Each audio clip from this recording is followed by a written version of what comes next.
Rolex CPO, Rolex Certified Pre-Owned. Now, any watch enthusiast or any person in the watch industry is going to be very familiar with Rolex's announcement that they are entering the second-hand market, meaning that if you go to a Rolex authorized dealer to purchase a brand new Rolex, that dealer might also run the Rolex CPO program, where the Rolex stroke the dealer will offer to buy a second-hand Rolex if you have one to sell, and they will receipt that second-hand Rolex, and then they will certify it pre-owned, which I understand means that they will take it back to Rolex place where they repair Rolex watches, and they will service it and present it back to the dealer that can, the Rolex authorized dealer that can sell it to you. Now, so I imagine that a lot of people in the watch business and watch enthusiasts will be very familiar with this is happening. Now, straight away, so my background's business consulting, and straight away the interesting thing for me, it was really two things. Instantly, I thought for the customer, this has to be a good thing, because the watch industry is buoyant at the moment. Lots of people still like wristwatches, mechanical wristwatches. Lots of people buy them, and Rolex is enjoying the largest amount of popularity you've ever seen. It's a great product, a massive marketplace, and people buy them even over list price. So it's very interesting that Rolex are doing this, but there are issues attached to it, and hopefully I will have seen some of them today, and I'll have spoken about them. But so essentially, two things: Rolex has gone into the second-hand marketplace via its authorized dealers.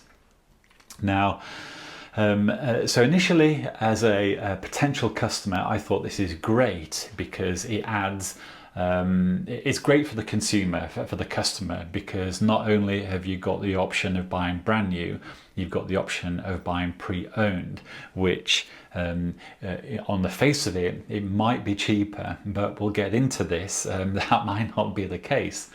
So that was the initial first reaction I had. The second reaction I had was, hey, hold on.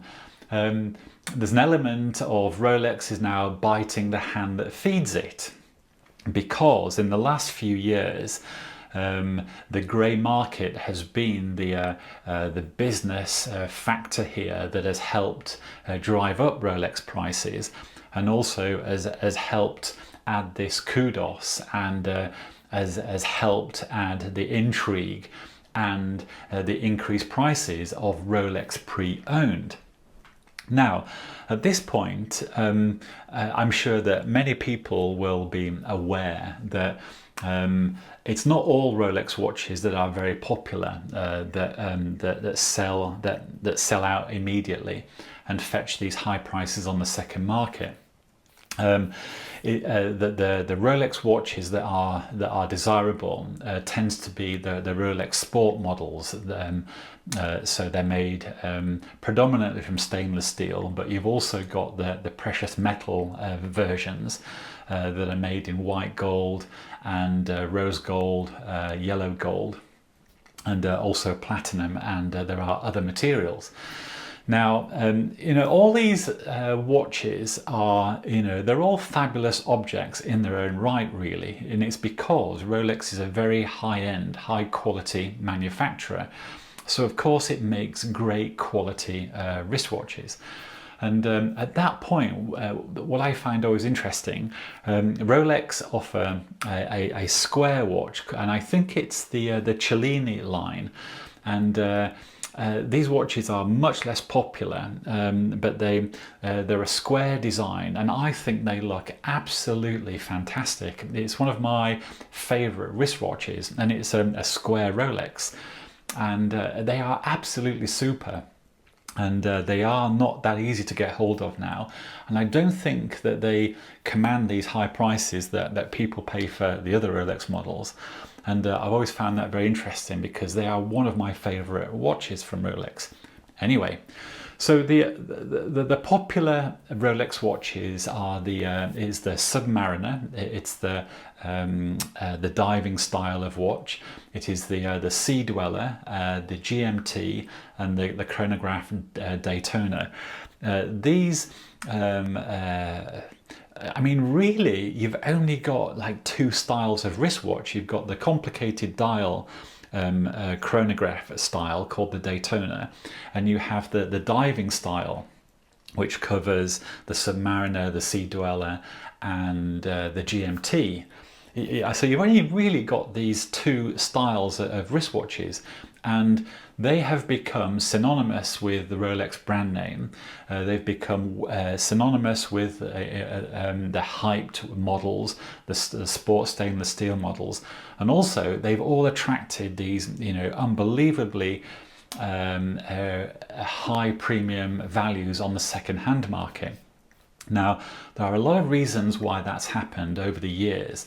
Long story short, I suppose it's been a good thing for the Rolex collector, Rolex themselves, and also the grey market, the traditional second-hand grey market, where people have gone to buy the Rolex model that they wanted, that they were not able to get from a Rolex authorized dealer. Right, so so I'm just going to come back to the point in time. It's January 2023, and today, if you are a member of the public and you think to yourself, I quite like Rolex watches, I'm going to go and find my local Rolex authorized dealer. I'm going to go in and then spend my savings on a Rolex Submariner. What would happen is that you would walk into that shop, and the Rolex authorized dealer would probably say to you, I am sorry, sir or madam, we don't have that watch in stock to sell you. And the likelihood of you obtaining that watch is not very high. And if you're a nice person and you appeal to the Rolex authorized dealer, maybe he'll take down your details, and he'll say something to you like, in the near future we might let you know if this watch is available for you to buy, but I can't promise anything. I've got no idea when that might be. Now that is actually what happens. Now, as a business consultant and also a watch enthusiast, I've always thought, that's ridiculous. And someone like me, there's no way I'm going to go into a Rolex authorized dealer and go through that process. It would be more like, hi Rolex authorized dealer, this Rolex here is in the window for $9,000. I'm happy to buy that watch today, but I am wanting a good 10% discount, and only at that I will buy it. And at that point the Rolex authorized dealer has a relapse and falls down on the floor crying with laughter, and then he says to me, sir, even if you were to pay the full price, number one, I can't sell it to you anyway, and number two, I don't want to sell it to you, and three, I can't even be bothered taking down your details to put you on a list. Right, so that's probably what would happen. But I think I would be finding it hilarious that the whole time, and I'd be wanting him to explain to me what really happens, because what I'm aware of, the word on the street is that authorized dealers do receipt the stock that's desirable, and that stock is instantly sold to preferred customers. And those preferred customers will be, number one, the grey market, or their brother or sister, or someone else that they have a relationship with, where they've decided to share the profits of the sale of that desirable watch. So basically the business mechanics are that today a lot of the Rolex models, if they are in brand new condition, on the grey market, they will attract between a 10% and a 50% premium. So if a watch in the window is $10,000 and you want to buy it from Rolex AD, they won't sell it to you. And then if you immediately go to the grey market, you will find that watch for sure about 50% more. It'll be about $15,000 and you can buy it immediately. And it makes you think, I bet this grey market person simply bought it from the AD and they paid the 10,000, they've receipted it, put it on their website, and now it's 15,000, and that's what I have to pay to get hold of it. So that's what's happened. That really has happened over the last few years, and a lot of people have thought, fair enough, a Rolex is really now worth $15,000, I'm going to pay that. Where someone like me thinks, hold on, the actual recommended retail price is $10,000. Why on this planet would I pay the premium? And people that really want it have had to pay that premium because the grey market and the marketplace has demanded it.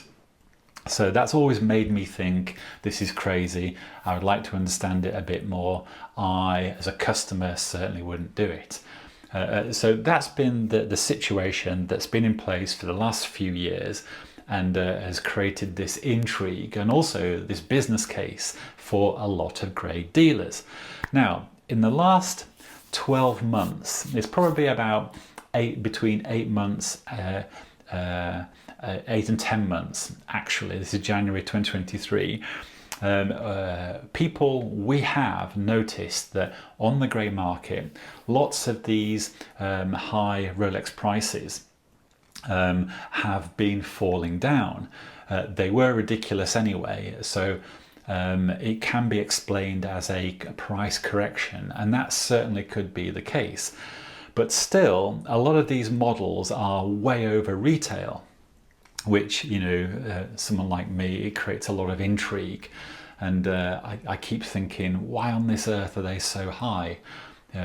Even though people like these products and there are collectors out there, why on earth are they paying, over retail for these objects? There must be a different way.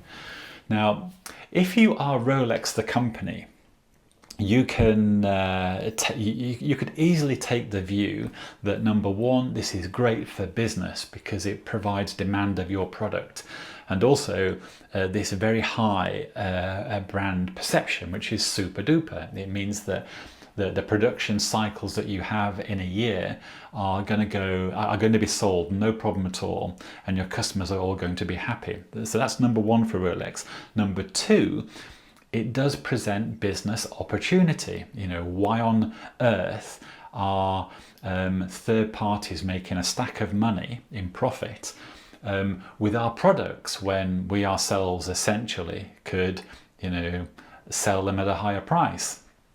Now, if I was a Rolex executive, I would be calling, board meetings all the time saying, hey guys, our products are making an absolute fortune, a load of profit for the grey market that we are not in control of, and we're possibly not in control of, but people are paying a lot more money for our products. So, what's going on? Why are we allowing this? Why don't we simply ask more money for our products?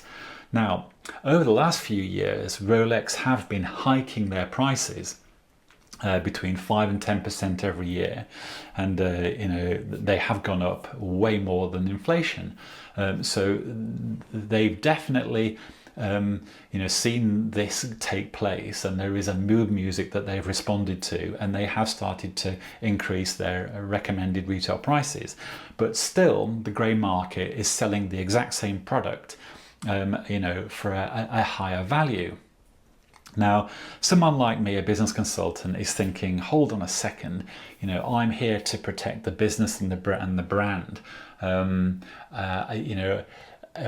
on earth are we allowing a third party to benefit from our product when sort of we could do it ourselves by, number one, increasing prices further again, or number two, entering the grey market?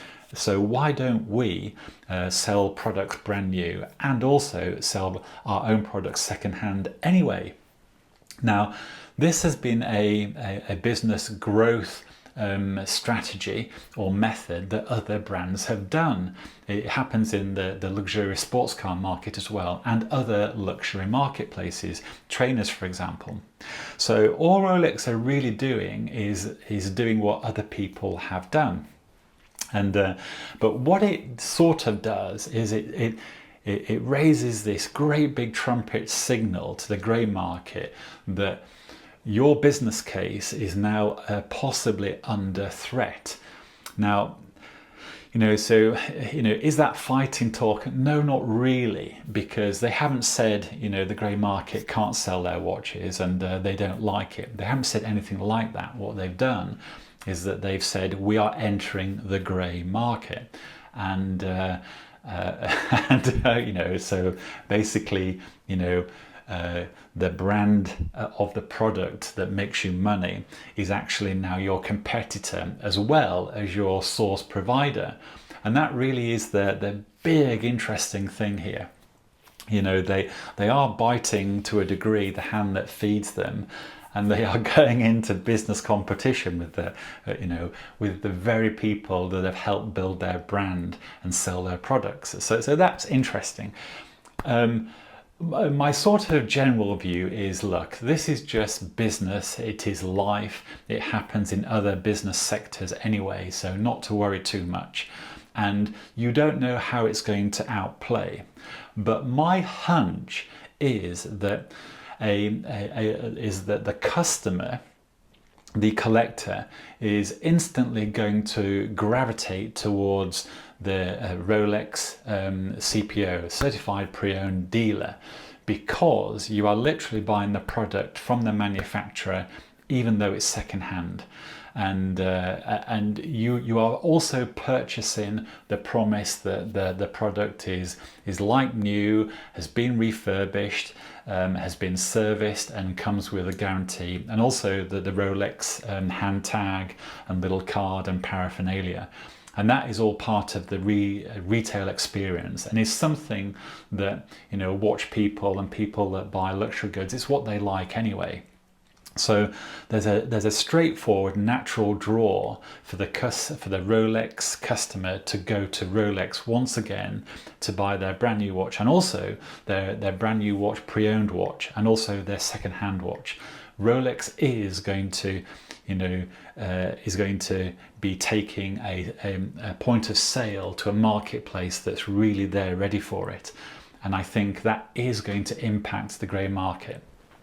Now, where the grey market might be okay, certainly not for everyone. This is going to impact the grey market, and anyone in the grey market that has thin margins anyway, this is going to eradicate those, and they're going to be in a lot of trouble. But the grey market dealers that are profitable, that are strong, that have great networks, where they still might be okay is, it is possible that the second-hand Rolex marketplace, the prices that authorized dealers do sell at is going to be higher still, or the highest in the grey market space, leaving some margin, some room for the grey market to play in that place. So for example, a watch that retails for $10,000 has a grey market value of $15,000. Rolex themselves have decided that they can stick on a little more of a premium, so they can sell it for $16,000. The old third-party grey market dealer has taken the view, hold on, we can still sell at 15, but we still have profit if we sell it at 14. So what we are going to do is be in between the AD and other providers, but we're going to be in the middle of that grey market price. So we're probably not going to compete with the second-hand Rolex authorized dealer, but we're going to offer a saving because we are not Rolex and we're not a Rolex authorized dealer. And I think that is how the grey market will survive here. But if the market does turn differently and the prices come down further, removing the profit margin between the retail price and the grey market price, so let's consider that prices actually on the grey market, they all head towards retail anyway, removing all the profit margin. At this point, the Rolex grey market authorized dealer still has profit because they will have purchased them for less anyway. So they can still sell brand new watches at list, and they can still sell second-hand Rolex watches at the grey market second-hand list, which might be the same. So what that's done is they still have business, but the grey market won't, because the grey market will have to source their product below list price, which they might not be able to do because the Rolex authorized dealer will be selling brand new products directly to the customer anyway. So this move by Rolex it's great for the customer, but it is fraught with danger for the grey market, and we are going to see how this pans out this year in 2023. Now, I haven't touched on some other aspects of this, where the stock actually comes from. Now, there are a few YouTube channels out there that have spoken about this, that Rolex themselves might be they might be selling their old stock, and their own rule is that their pre-owned pieces have to be at least 3 years old. And in the jewelry space, holding stock for a year or two is no problem at all. A lot of watches used to be held for that time. So, the minute that a stock item goes beyond 3 years of age, you can sell it as, pre-owned and certified. And, it's probably worth a lot more, which is absolutely amazing. Now, that is interesting if it's true. And you could see that it could leave a sour taste in many people's mouths. So we don't know. But I think in this year, we are going to see big changes in the luxury watch market space, in particular Rolex, because when Rolex coughs, everyone else has a sneeze. And I think that's going to happen in 2023. I think we are going to see a shake-up in the luxury mechanical wristwatch, the luxury market space for wristwatches. It's going to be interesting. Anyway, I hope I've given a general overview of Rolex second-hand Rolex CPO. It is very interesting, and we're going to find out more as time goes on. Anyway, at that I will say goodbye, and I hope everyone has a good day.